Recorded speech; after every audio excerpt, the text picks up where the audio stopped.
બાબરના નેસડા ગામે વીજળી પડતા બે પશુઓના મોત। બાબર પંથકમાં ગત સાંજે ગાજવીજ સાથે ભારે પવન સાથે વરસાદ પડ્યો હતો। ગાજવીજ થતા બાબરના નેસડા ગામે કડાકા સાથે વીજળી પડી।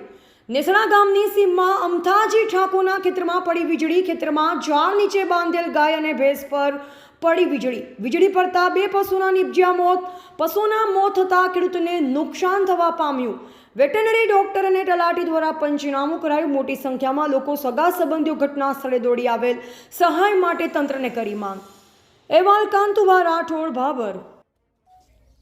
ઠાકોર જયંતિભાઈ ભૂરાભાઈ નેસડા અમારા પાડોશી એવા અંબારામભાઈ અમથાજીની ગઈ રાત્રે એમના ખેતરમાં એક ઢોર બાંધેલા હતા, ભેંસ અને ગાય, જે ગઈ રાત્રે વીજળી અને વરસાદ સાથે વીજળી પડવાથી ભેંસ અને ગાયનું મોત નીપજ્યું છે, જે અમને જીવન નિર્વાહ માટેનું હતું। અત્યારે હાવ નોંધારા થઈ ગયા છે। એમની સરકાર જોડે એટલી માગણી છે કે એમને કોઈ સહાય ચૂકવવામાં આવે એ વિનંતી બસ।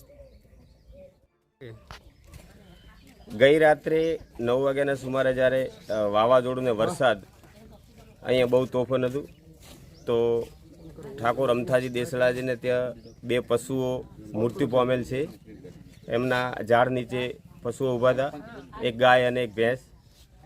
તો આમ તો રાત્રે ને રાત્રે જાણ તલાટીશ્રીને જાણ કરી હતી અને ટીડીઓ સાહેબને પણ જાણ કરી હતી, અમારા ભાર્ગવભાઈને પણ જાણ કરી હતી મેં રાતે ને રાતે, અને અમને પણ મને ફોન આવ્યો હતો તો મેં જાણ કરી, અથવા ડૉક્ટરને પણ સવારે વહેલી જાણ કરી હતી। તો આપ યોગ્ય સહાય આપવા અમારી એક નમ્ર વિનંતી છે કે એમના પશુ નિર્ભર ઘર, અને પશુ નિર્ભર જ્યારે મરતું હોય ત્યારે પોતાને ખૂબ દુઃખ લાગતું હોય છે, પણ હું સવારે વહેલો આવી અને અમને કીધું કે મેં ડૉક્ટરને બોલાવું અને તંત્રને જાણ કરેલી છે। તો આપ શ્રી સરકારશ્રીને મારી નમ્ર વિનંતી કે યોગ્ય સહાય આપવા વિનંતી।